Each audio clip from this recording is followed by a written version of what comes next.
Super Trofeo North America on IMSA Radio. On IMSA Radio.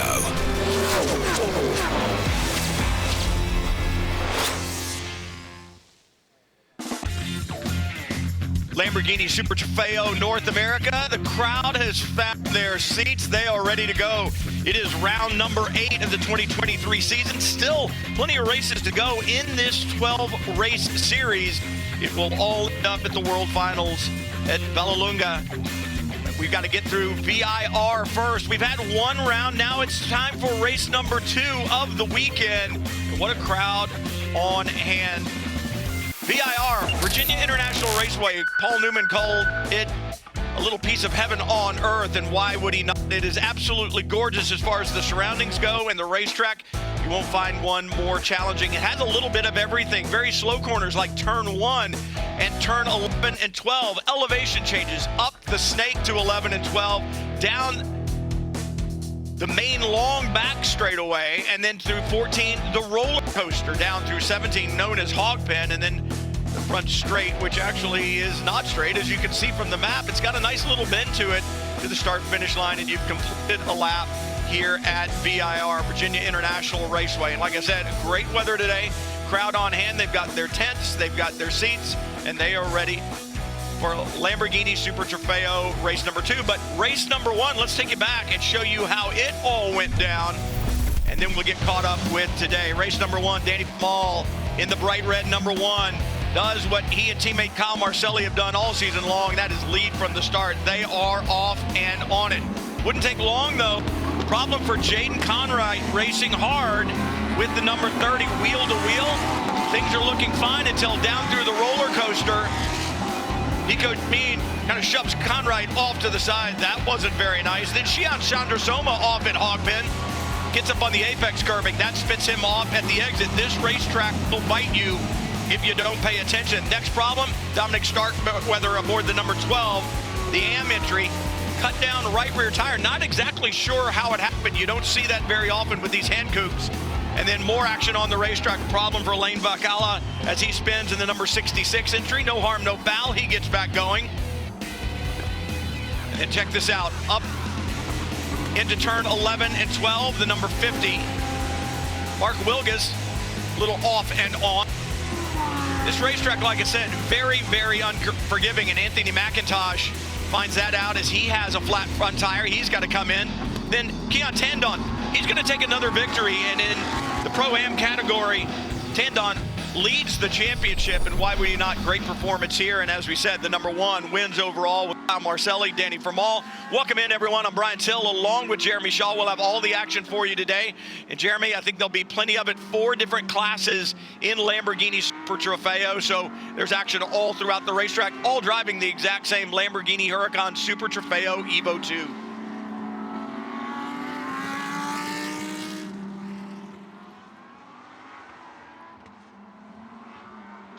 33 drivers in this race, as you say, 4 different categories of driver. We've got pros, pro-ams, AMS, and LB Cup. Those are pretty much just starting out in the sport. We've also got 18 drivers that are going solo through this race, driving the entire 50-minute race. So we've got 15 that have driver pairings in there. There will be a mandatory pit stop during this race.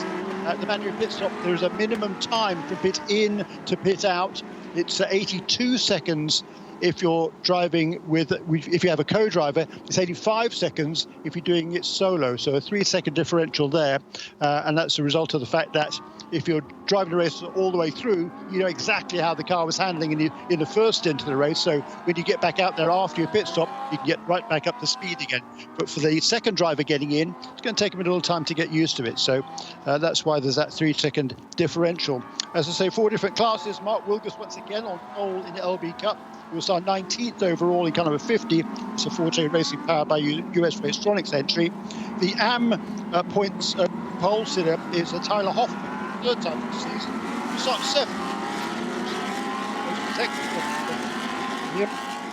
Pro-Am sitter, pole sitter, just 1 position ahead in 6th on the grid for Fine Lizard Motorsports. That's Mark Miller, who finished 2nd yesterday. And on the pole position, once again, it's car number 1, the championship leader for Wayne Taylor Racing Andretti Autosport. In car number 1 is Kyle Marcelli. You don't often have seasons like Danny Formal and Kyle Marcelli having right now, undefeated. This is the 4th different pole position of the year, and like I said, absolutely dominant in the pro category, and we'll see if they do it yet again today.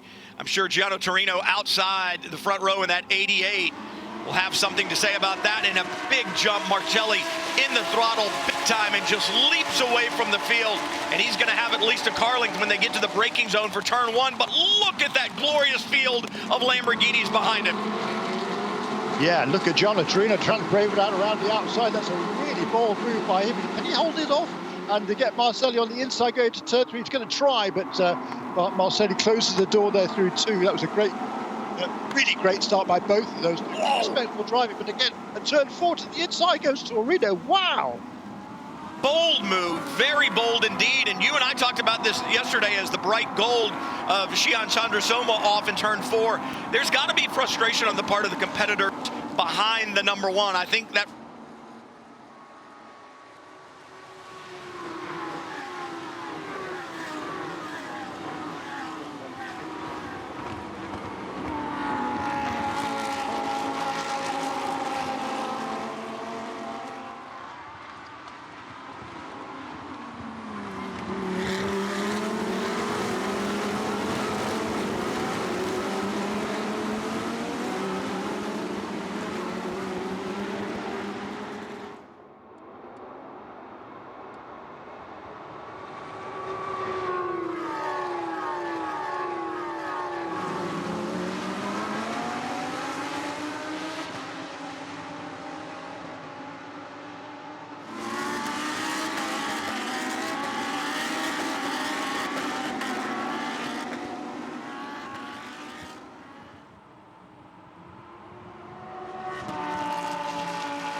Gianno Torino, what a move at the start. Incredibly forceful, needed to get it done. And you talk about controlling emotions within the cockpit. Sometimes you use those emotions to push you forward, and I think that's exactly what we've seen with Gianno Torino today, using that emotion, using that frustration to bear down with laser focus. And he attempted the pass coming off of 2. Marcelli shut the door going into 3, but then a forceful move, he just sent it into turn 4, able to keep the position and now able to keep Kyle Marcelli behind him. And I think it kind of put Marcelli back on his heels just a little bit, not used to seeing that kind of aggression, and now content to ride, at least for now. And you have to think about this as well. Kyle Marcelli knows that Gianno Torino is doing this race solo. Only one driver aboard the 88. Their pit stop will be 3 seconds longer, so everything being equal, if you both do the perfect pit stop, you're gonna have a 3-second advantage when you come out if you are the number 1 when Danny Formal gets in, because your pit stop is gonna be 3 seconds shorter. So don't risk it all to try to get back by him if you know you're gonna have an advantage on the pit stop. If you got an opportunity, certainly you wanna take it, but you have to be smart as well. Ryan Norman with a good run, and for Norman, he's moved up to 2nd in the championship after a good finish yesterday. He finished 2nd to Marcelli and Formal, and that moves him up in the championship. And actually, Gianno Torino struggled yesterday, and he dropped 1 position to 3rd. And that may be another reason why we see him willing to lay it all on the line as they work through the intersections of the racetrack, 3, 4, and 5.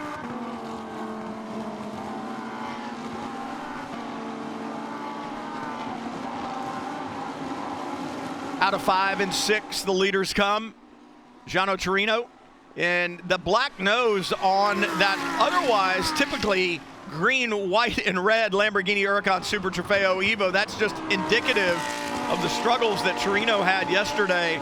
and the off that he had, and he is laying it all on the line, dropping wheels on the way up to South Bend, turn 11, through Oak Tree.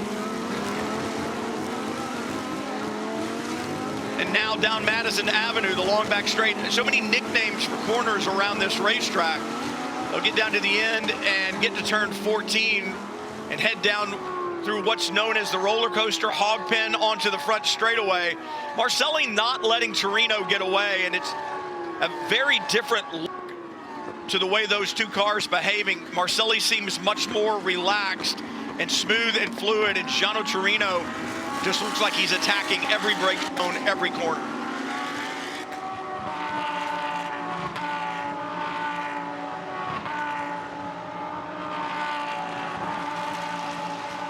Look at the number 9 onto the front straightaway. Tyler Hoffman leading in the AM category. AJ Musk in the 66 running second. Not in the shot right now, but Musk and his teammate Lane Vicala had a pretty good run yesterday when you look at where they finished. They finished third, so a good podium finish for them, even though they had some problems early on, and that was by far their best finish so far the 2023 season. They're about the 4th car in the shot right there, and an olive green car is 66 with Olympic snowboarder AJ Musk behind the wheel right now, and just behind the 9 of Hoffman, it is the 30, and that is one pro category entries. Nico Jamin and Sebastian Saavedra pairing in that car. And they had their struggles yesterday. Jamin with a warning for the contact with the 99 of Jason Conright down through the roller coaster. And there's a look at AJ Musk as he flies up the hill headed towards South Bend through the S's. What an awesome part of the racetrack. Just a little bit of brake through turn 10. Heavy braking zone for 11 and 12, and one of the most challenging areas of the racetrack, one of the slowest areas of the racetrack. But that elevation change in the braking zone, and which leads you into the turn-in, turn 12, is absolutely diabolical. You're trying to keep the car balanced on the left front. The camber, the kinetic energy trying to push the car to the outside, and you get a little dust on the racetrack up there. Very, very hard to find your footing. Gianno Torino has found his footing, jumping out to the lead on lap 1, and so far Marcelli's not had an answer to the speed of the 88 of Torino right now.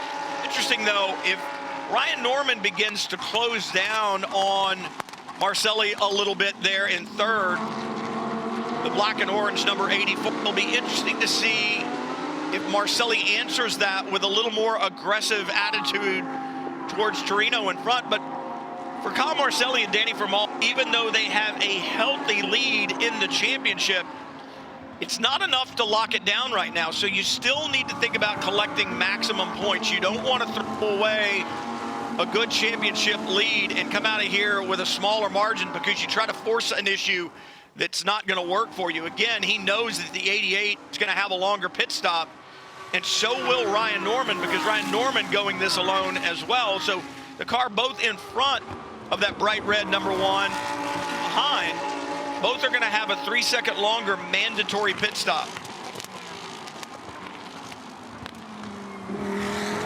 Lamborghini Super Trofeo from VIR. It was Paul Newman that said, if there's a heaven on earth, this is it. But it was interesting. Carroll Shelby also made a comment back in the late 50s after racing here for the first time. He said 1 lap at VIR is like 10 at Watkins Glen. So that's quite the statement. Obviously, Watkins Glen, different racetrack at the time after it was built, but it's one of those deals where it just gives you an idea. Throughout history, in the history of this racetrack, it has been identified as one of the most challenging in North America. Paul Newman said perhaps throughout the world. So the problem there up in 11 and 12. Hey, Brian, no one's going to argue with Paul Newman, are they? Or wouldn't have argued with Paul Newman before we missed that guy. He was such a character and a tremendous racing driver as well. We've still got Gianno Torino in the lead, and as a result of that fantastic pass he made on Carl Marcelli at the start. A little bit farther back down the field, there are all sorts of battles going on, and a new best lap of the race by the Pro-Am leader. That's Mark Miller running in 6th position. Look a little bit farther back down the order. is John Hirschberg, who's running fourth in that car number 86 in the LB Cup category. He had a great battle yesterday with his good buddy Ophir Levy, their teammates at Forte Racing, powered by US Racetronics, and that battle continuing today. I was intrigued with the aggressiveness of Torino there at the start, weren't you, Jeremy? Yeah, it was great to see, wasn't it? I mean, they've had a disappointing season. I mean, they came so close to getting that first win at Watkins Glen. It's such a shame that Lucas Peterson not able to race this weekend. So Gianno's going it alone.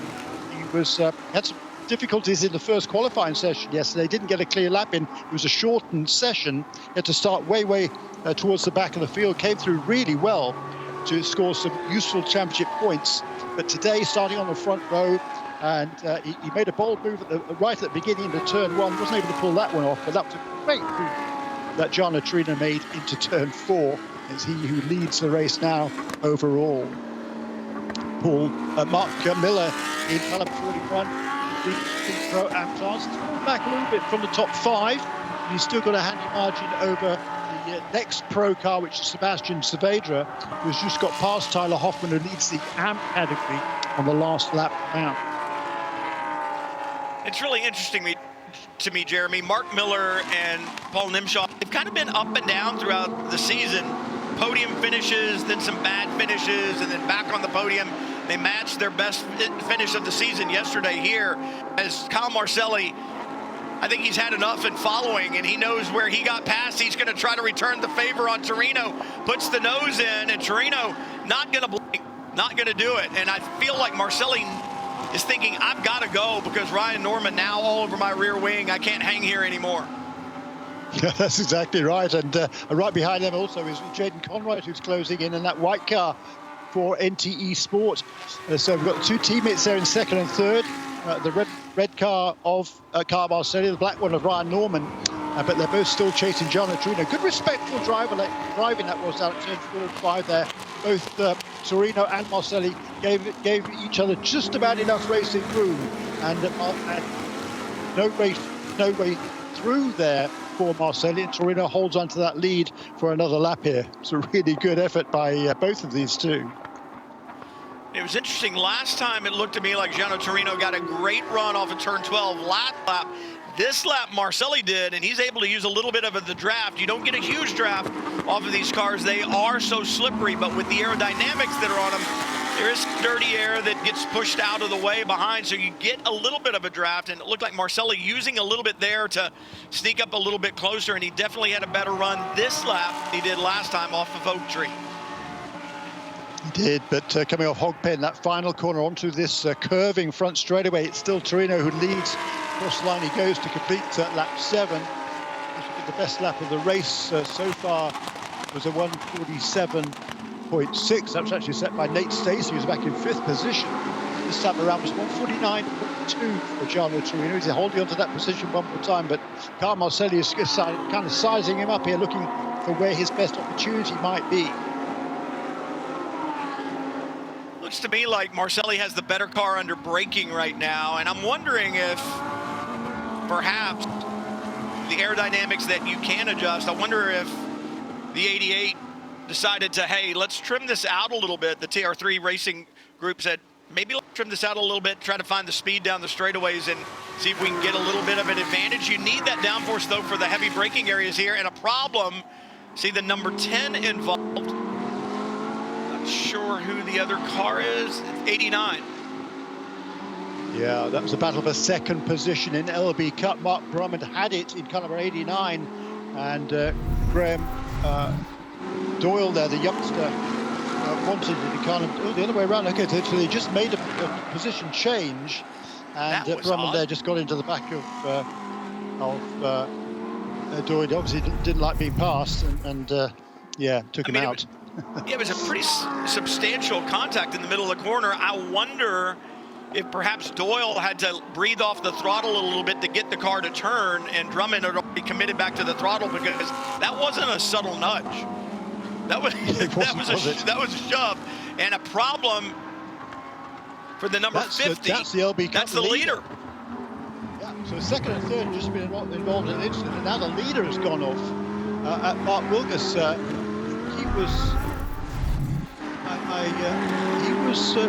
pretty much on his own. I see what happened. He just carried a bit too much speed from 12, lost the back end of the braking, and spun around. I think he made contact with the tyre barrier. I don't think he did either, and it's interesting, Jeremy. I wonder if there was a down change in the middle of that corner, because it wasn't a subtle slide. He was already well into the corner, right at the apex, and the rear just broke loose. And I wonder, thinking about preparing for Oak Tree, if you're not going down one more gear, and perhaps that down change is all it took to kind of slow those rear wheels down when the back end of the car was already, because it was stuck and then it was not. That's exactly right. It went around pretty quickly, didn't it? But the good news is he's got going again without any damage, but that has handed the lead in the class now to John Hirschberg, in car number 86, up to the 19th position overall. He's got about a couple of 3 seconds and a couple of cars. Himself and Romeo Levy, his good buddy, in car number 13. Teammates at Forte Racing, powered by US Racetronics, but back in the lead of the race, it's still Gianna Torino, who leads from Kyle Marcelli and Ryan Norman. And this battle and the advantage and disadvantage seems to have stayed the same around the racetrack. It looked to me like Kyle Marcelli has a better platform under braking, like we talked about, but Torino able to get down the straightaway. And perhaps the most interesting spectator in all of this is Ryan Norman, who sits there behind this group going, okay, do I find a way by, or do I let them make a way by if they start to push a little too hard? Yeah, well, the bad news for Ryan Norman and Gianna Torino is that they're driving solo in this race, and therefore their pit stop is going to have to be 3 seconds longer than car number 1. That's Kyle Marcelli. So Marcelli will know that. He knows that he's driving solo. Generally speaking, like I say, Gianna Torino will share this car with Lucas Peterson, but as a result of that concussion protocol, slides wide at turn 3. That's going to give the lead to Kyle Marcelli. And Torino now under threat from Ryan Norman. You don't typically see cars side by side through 5 as they head up through the S's. Man, that was close, and it's just how quickly it can change, right? The opportunity for Marcelli to get by created the opportunity for Ryan Norman. He did, and he took advantage of it as well. So Gianna Torino down to 3rd position now, having led the first 9 laps of this race very impressively. But one little slip there. I mean, these cars are tough to drive. It's easy to make a mistake, and on this racetrack, you run wide, a little bit wide, you lose momentum, and somebody else is going to take advantage of that. And that's exactly what happened to young Gianna Torino. But look, for a 19-year-old who doesn't really have a lot of racing experience, he's doing a really fine job.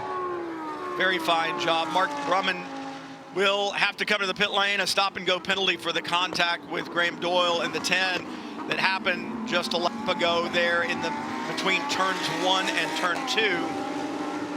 So that did not take long for that penalty to be handed down. But you talk about this series and the age of some of these drivers, and problem for Nate Stacey in the 8. I think he's pulled up and off the racetrack. He has, and he was running in 5th position and not too far behind the top 4. Good to see him get out of the way. Very professional move on his part. You would expect that out of a driver the caliber of Nate Stacey, but interesting, you don't see many of these Lamborghini Huracans pulled off with problems unless they've run over something somewhere or someone's made contact. So unfortunate day for Nate Stacey. But I was just talking about the 4 different classes, the age of the drivers. Lamborghini Super Trofeo North America, Jeremy, to me, is a series that has grown not only in car count, but also in the eyes of a lot of the competitors as a place to be for your racing career. Not a place for just gentleman drivers to come and visit. That's not it. It's a place where aspiring young professional drivers want to come and make their mark. I mean, it's so cool. I mean, it was, as you say, pretty much for gentleman drivers initially, but now there's several drivers being picked up by the Lamborghini Young Driver Program, including Luke Berkeley and who's in this race, and one of the contenders in the Pro-Am category. Also, Jake Walker in car number 77, in 8th place position at the moment. So they're all youngsters here. They're all Jake Walker's case, just 17 years of age, and it's great to see these very talented looking to this as a potential career path for them in professional sports car racing. Yeah, I think it's being really utilized now as a gateway to bigger and better things. Closing in on the pit window, just about 2 seconds away from the window opening. Now it is open, that mandatory pit stop. You talked about it earlier. 2-driver pairing versus a single driver. Different link pit stops, 3 seconds longer if you're driving this race solo. And that is bad news for Ryan Norman and Gianno Torino. Jaden Conwright as well. Those single driver teams, they're going to spend 3 extra seconds on pit lane, and a problem right now for the 55. Around backwards there at the NASCAR bend. Jacobson aboard 55. Yeah, Brett Jacobson, he was, I think he's just been lapped by the overall leader. He'll be sharing that car with Joel Miller again this weekend, the South African. But meanwhile, out front, it's still Carl Marcelli lead, and Ryan Norman has closed in. He's taken advantage of some of that traffic that they had to work their way through. And all of a sudden now Ryan Norman is right on the tail again of Kyle Marcelli. We're battling for second and third position, and now it's first and second, of course. Out of Oak Tree one more time. It'll be interesting to see when these teams elect to bring their drivers in. The pit window is 10 minutes long, and obviously you could run a couple more laps right now. But do you want to separate yourself from your competition? If you're Kyle Marcelli, you certainly have no problem handing the car over to Danny Formal. He is a rocket ship in one of these Lamborghinis, so you don't have any problem coming into pit lane right now.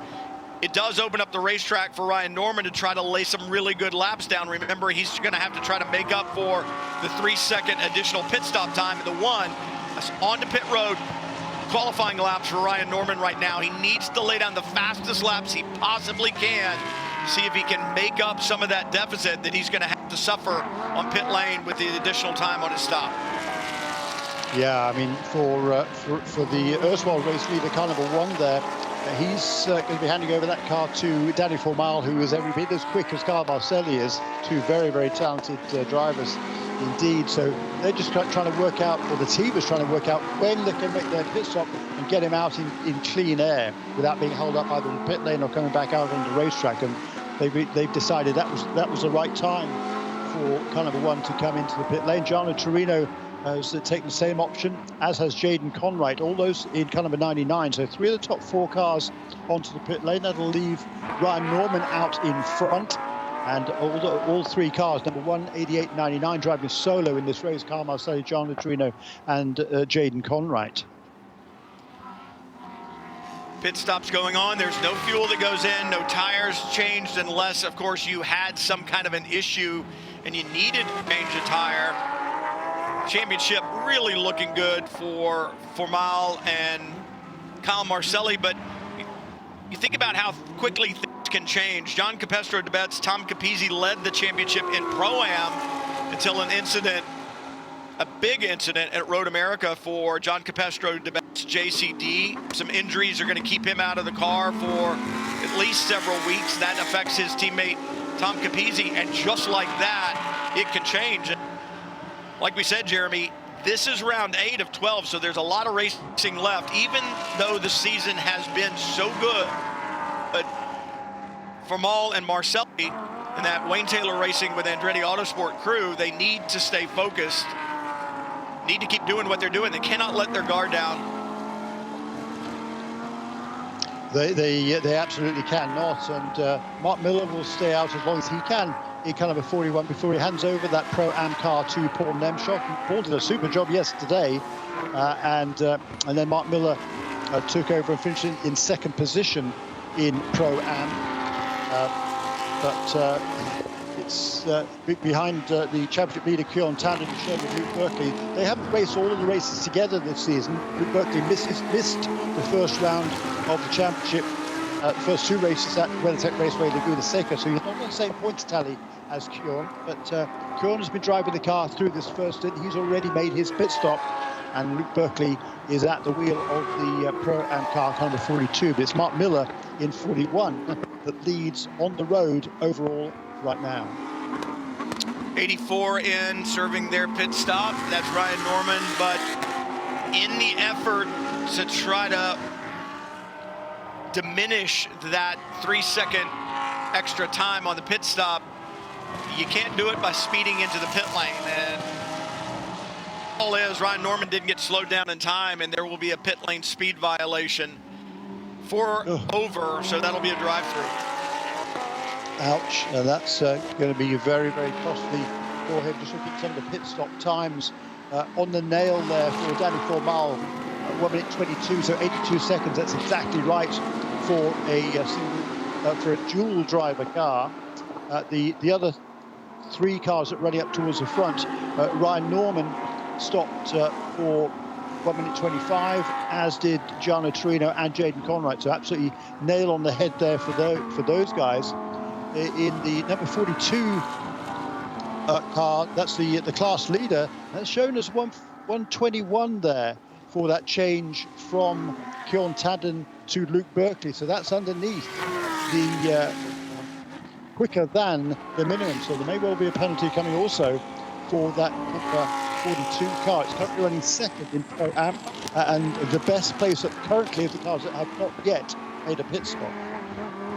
Leader overall, Danny Formal aboard the number 1 from Wayne Taylor Racing with Andretti Autosport out of Oak Tree down the long back straightaway. 4 different classes in Lamborghini Super Trofeo North America, but they all drive the exact same Lamborghini Huracan Super Trofeo Evo 2.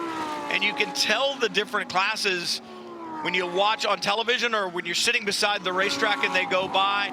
There's a little triangle on the window banner, upper right for the driver. If you're looking at the car, it's on your left. That orange color is Pro, yellow is Pro-Am, green is the Am class, and blue is the LB Cup class for the least experienced drivers in the field. But they all drive the exact same car, and I think that's really interesting. It's not like some of the other series where in the classes that have less experienced drivers, they have less power, less speed. This is all the exact same car. It is, and that green flash on the window of car number 9 there, that indicates it's the Am class car. That's Tyler Hoffman who's driving at the moment in car number 9, running the second position overall, yet to hand over this car to Wesley Slimp. They've had one win on the season already this year, had a second place finish yesterday in the Am class as well, so it's been a really good season for Tyler Hoffman and Wesley, both from the Atlanta area. Running with the Precision Performance Motorsports team, which is now holding the top 2 positions. Mark Miller still leads in car number 41. He's running, though, in the Pro-Am class. Now that's onto the pit lane for the first time, as does Tyler Hoffman in second position. Pit window will be closing in just over 2 minutes, so you look at the lap times around this racetrack that these drivers are turning. They're in the just sub 2 minute range, a minute 48. Minute 49, something like that, and you look at it and you go, you probably could have gone one more lap, but if anything happened to slow your pace appreciably, you might have missed the window, and that would be a significant problem. So all those cars that had not pitted, expect to see them the first opportunity as they're completing this lap to get in before the window closes, now inside 2 minutes to the closing of the pit window. That's right, and they were the last 2 to come onto the pit lane, the first and second place cars, number 41 and number 9. So that is going to hand the lead back to Danny Formal, who's got, predictably, a 3-second lead over Gianna Torino in second place in car number 88. John Hirschberg leading in the LB Cup category. Out of turn 6 and 7, the climbing S's, the snake, however you want to refer to it, and then up to, I said this earlier, what I think is one of the more challenging areas of the racetrack, Jeremy. It's one of the slowest areas of the racetrack, but Hirschberg heads into that kind of diabolical turn 11 and 12.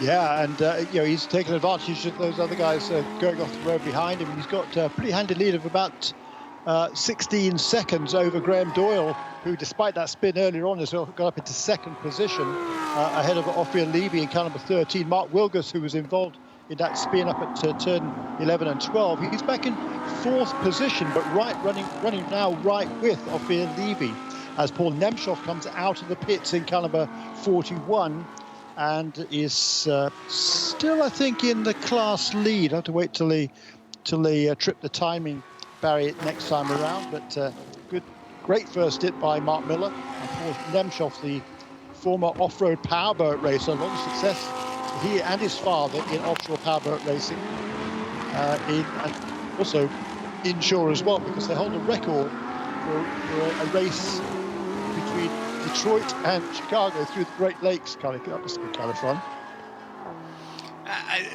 Nothing seems fun to me about offshore powerboat racing. I look at speed on the water, and it scares me greatly. Yeah. I would much rather be strapped in a car with a tub without water around, that if I'm upside down, it's going to be problematic.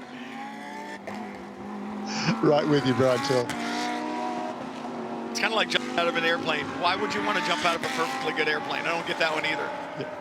No. There's nothing wrong with it. Stick with it. By my calculations, the pit window should be closed. Although... Yeah, and everybody has stopped, so that's everybody's cool. pitted, so it doesn't really matter, but... Yeah, so everybody's seen the pit lane, so now it will get sorted back out. Drivers will get back up to speed, and what we see on timing and scoring should be the way that they're actually running on the racetrack. It does get mixed up as they come into the pits. One car stays out, one pits. But now it is back to where it should be, and competitors don't like to see it, I know, but the bright red number 1, Danny Formal, in a very usual location, Jeremy, and that is number 1. Yeah, that's right, and he's extended his lead now over Gianna Torino in second position, and Torino in turn has pulled away a little bit from Jaden Conwright in third position. We've got 5 different teams in the top 5 positions. Wayne Taylor racing with Andretti Autosport leads with Danny Formal in car number 1. TR3 racing for Gianna Torino in car number 88 in second position. For NTE Sport, it's Jaden Conwright third in car number 9. In fourth position for IMSA Motorsports is Nico Jamin from France now, taking over to Sebastian Saavedra in car number 30. They are all in the pro class. Fifth position still is Paul Nemchoff, but being closed on now by Luke Berkeley. Paul Nemchoff driving for Flying Lizard Motorsports in car number 41, and behind him Luke Berkeley in the Pro-Am Championship leading car number 2 for NTE Sport. But my timing showed that his pit stop was a little bit too fast. The 1:21 it's showing out here, which is 81 seconds. The minimum is 82. If it's close, then there's a minimal penalty. If it's not close, and I think it's 1.5 seconds is the cutoff, then it's a substantial penalty. But whatever it is, Luke Berkeley is going to need to get past Paul Nemchoff. I don't know if Ophir Levy had a problem there in turn 1 and 2 that time. He was slow. I'm not sure if he was allowing cars to go by or if he had a problem, but last time through the S's, I just thoroughly enjoyed watching Danny Formal. When you get to the curbing up on the right side, he was literally flying. It's like the car was off the ground when he got to it, and it was just such a spectacular shot, and you see that a lot here at VIR. Coming up through the S's, and there's a look at the 11. Devuti back through the different categories. There's the 89.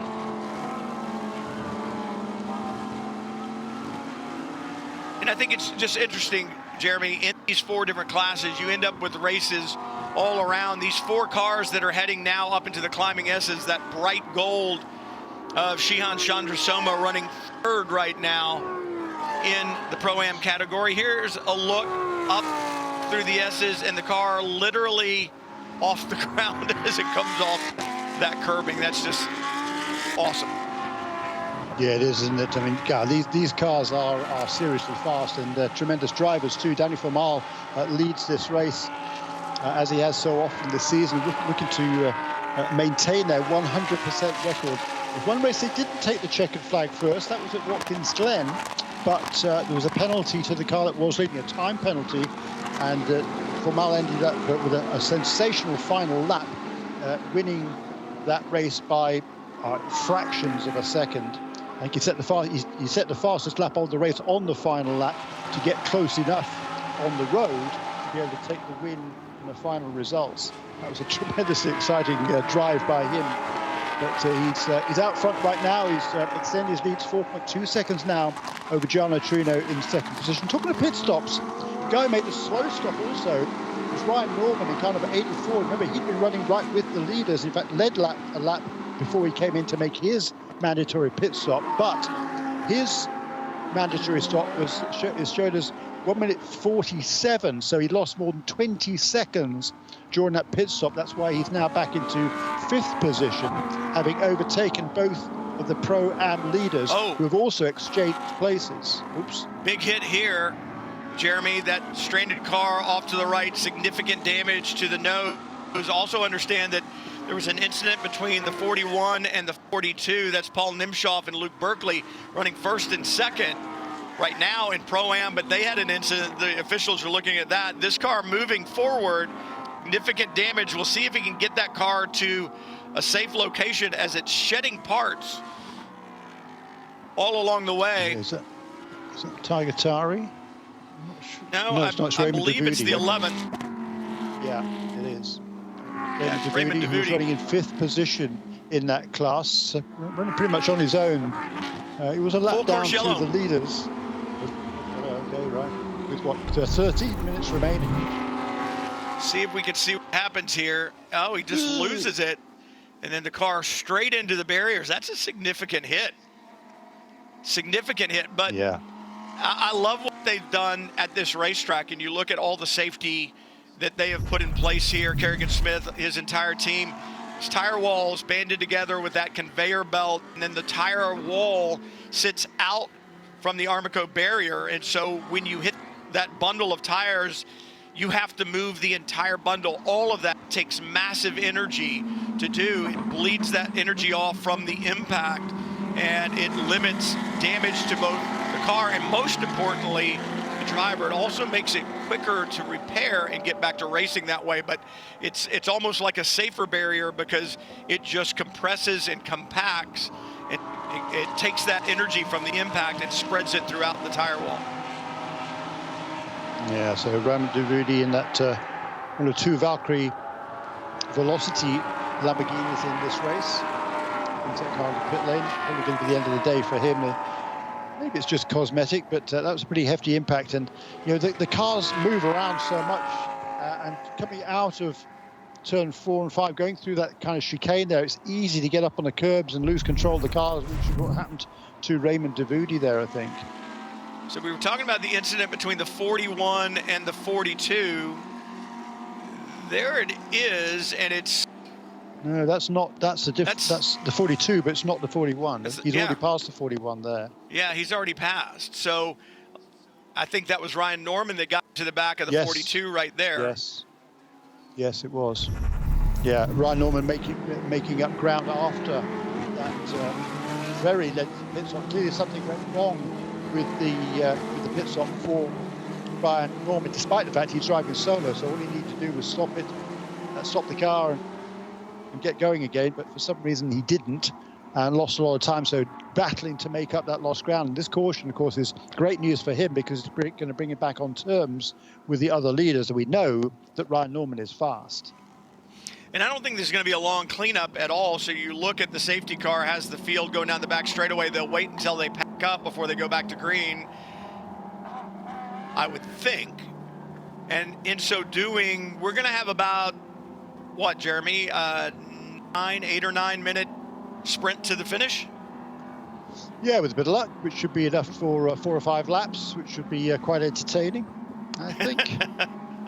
Unlike the race that we've had a couple of races this season where we've gone back to green with a lap to go, and there's been all sorts of carnage on that last lap. So hopefully we're not going to have that situation again. It won't be going green this time around. And behind a safety car, the laps are a bit over 3 minutes or so, I think. So it's going to be probably maybe 7 minutes if assuming we can get the track in good condition at the end of this next lap.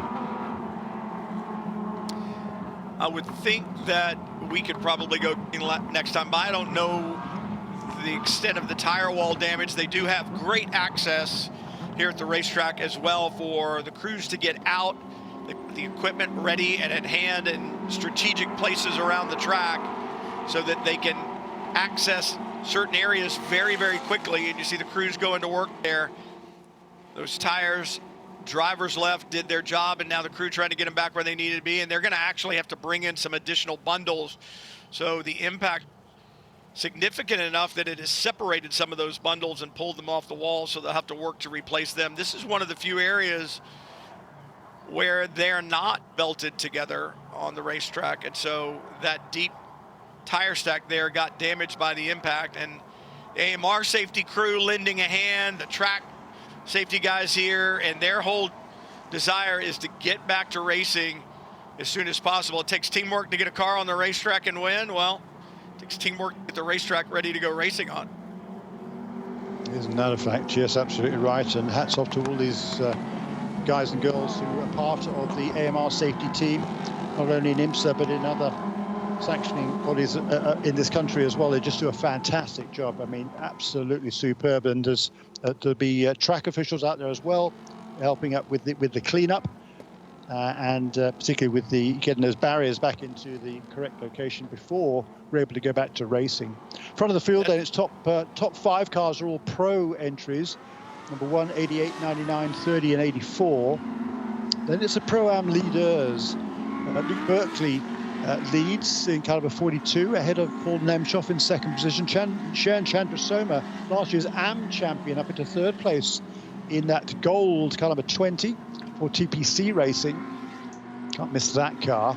Then it's the AM leader, Glenn McGee, taking over from Anthony McIntosh. He's running in 9th position overall, ahead of Andy Lee, who is very fast in that Flying Lizard, car number 14. Can't miss that car either. It's pink, and very pink. Behind Andy Lee is Wesley Slip, who's taken over from Tyler Hoffman, who led at the AM category early on. So Wesley down into second place in that class. Led Jake Walker in car number 77, who's a pro class runner, but had to serve a penalty just before this caution period came out because his mandatory pit stop was underneath the prescribed minimum. It was too short, so he had to make a drive-through penalty and has resumed now in 12th position overall. Safety equipment being moved. I know there's a cut just at the bridge where they can head back to the infield, and the safety vehicles getting back into position. I think we might be able to go green this time, Jeremy. We'll have to wait and see. The lights would come off on the safety car pretty late, but that safety equipment should be out of the way. Hopefully we can do it, because the more racing we get, the more entertainment that we have. Lights out on the safety car. Lamborghini Super Trofeo North America about to go back to green at VIR. What a great job. You said it, Jeremy. A tremendous job by the safety crews to get this track ready. Lights out. Huracan safety car hustles back to pit lane. And speaking of hustling, Dan from All about to pull the trigger. He is very slow. Now he's on it. Here we go. Out of hog pen. Just over 7 minutes to go as we go back racing here at VI. Are you holding on? Hope your belts are tight, right? 3 laps and possibly 4 laps at the end of this race. But he's already got a move on there. But a really good restart again by Gianno Torino, who's not letting Danny Formal get away.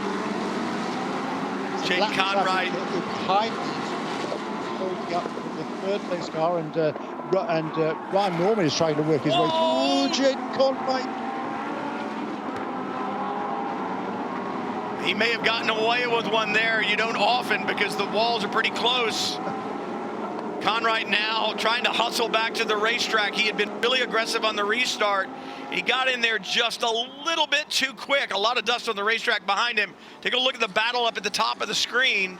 I don't think he does it on his own, but he was loose, apex off. You could see black Hankook rubber being put down on the racetrack as he was trying to get traction. Yes, these cars have traction control, but the pro drivers especially run on a very, very, very low setting, if not turning it off, so they can get the car to rotate. You just have to be careful with it on that restart because the tires have cooled down. Gianna Torino there got a great run off the Oak Tree turn, but turns out so did Danny Formal. He's able to maintain that advantage. All sorts of battling a little bit further back down the field. That's the spin. Is that Rogelio Perugia or Rodrigo Valles actually was taken over in that number 34 car? Is Rodriguez spin. He's running in the 6th position in the LB Cup. Yellows breed yellows, what we say all the time. You go back to green, everybody's stacked up. More of a chance, especially late in the race. Everybody pushing, trying to find every spot that can, every inch they can get on the racetrack. And now another incident. It's the 41, that's Paul Nimshoff. Is there someone with him, or is he alone? Pro-Am. Well, yeah, I don't think he is alone. No, he's not. I think that's... Is that Mark Wilgus again? 50, yeah, it's Mark Wilgus again. Yeah. He And got himself up into the 3rd position in LB Cup. The fire that you see is typically unburned fuel that gets dumped into the exhaust system. That will get blown out when the engine is restarted, just like we see there. So it kind of takes your breath away, right, Jeremy, when you see it. But once the engine's refired, it all goes away. What happens up in 14? That's just way late. Yeah. Is that the 10? I think it was again, yes. Again? I think it was, well, I don't know. I'm not sure. Honestly, not sure. Yeah, it's right colours, but it was a late lunge there. It was another earlier on in the race earlier on today, and not one you like to see. Brian Normando's on the charge here in caliber 84. He's made up for that bad pit stop, taking advantage of the caution period. Now right on the tail of Gianna Torino, who's dropping back just a little bit from Danny Formal. Do you know what? Formal really gets the power on so well coming off the corner, is able to jump a little bit clear. I believe that is the 10. That's what it says on the back. The numbers are small, but I believe it's Graham Doyle that gets into the 50 up there. That just wasn't going to happen, Jeremy. No, that wasn't on. Youngster there, just 17 years of age. It's Graham from Clearwater in Florida, and he's learning.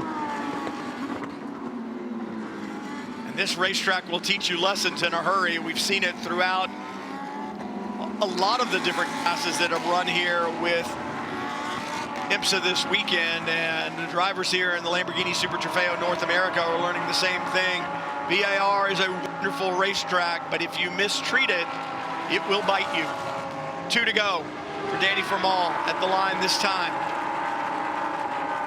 Yeah, and we talked about the potential for the number 42 car, which is leading in Pro-Am, 5th place overall, having a slightly slower pit stop than the prescribed minimum.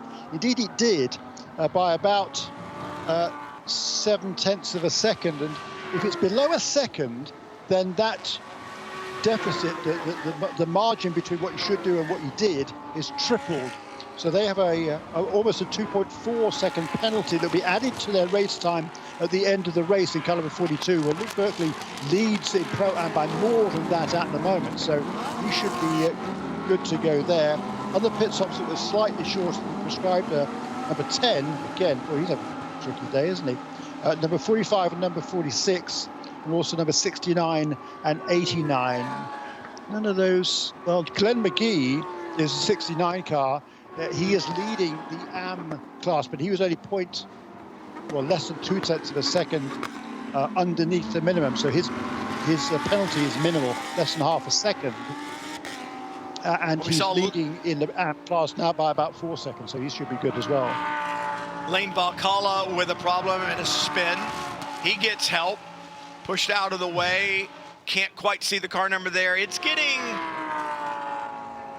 out of control out on the racetrack. A lot of contact happening right now, and I understand that everybody is close and tight quarters, but he gets drilled pretty aggressively, and evidently by the 68. There's also been a penalty on the 22 for incident responsibility with the 34. We saw Valles spin a little bit earlier, and then the problem for the 66 right there, and then the incident we saw with the 10 and the 50 at the end of the back straightaway. So 3 different incidents, all within probably a mile of each other.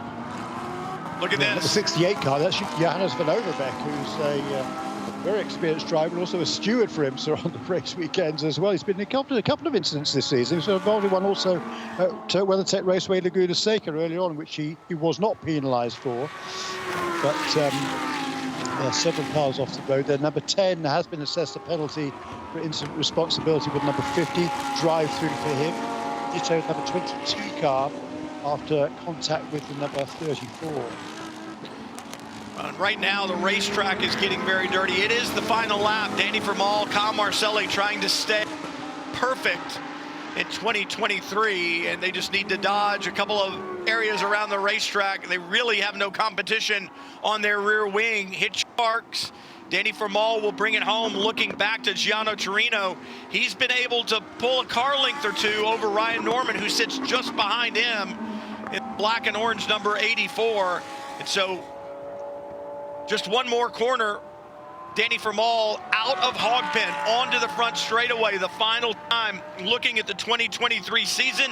It is perfect for Vermael. Kyle Marcelli, Wayne Taylor Racing with Andretti Autosport. They win yet again in Lamborghini Super Trofeo North America, this time 2 for 2 at VIR. Yeah, he really got a hammer down the last few laps, didn't he? Pulled well ahead of that battle for second place. Gianno Torino just about holds on there over Ryan Norman and Nico Jubin. Those three cars coming by less than a second. The battle for second position over a little bit farther back. That purple car of Berkeley takes the Pro-Am win, and even with the penalty will hold on to that ahead of Cheyenne Chandrasoma in second position. Alongside Nico Riga in car number 20 for TPC Racing, another podium for them.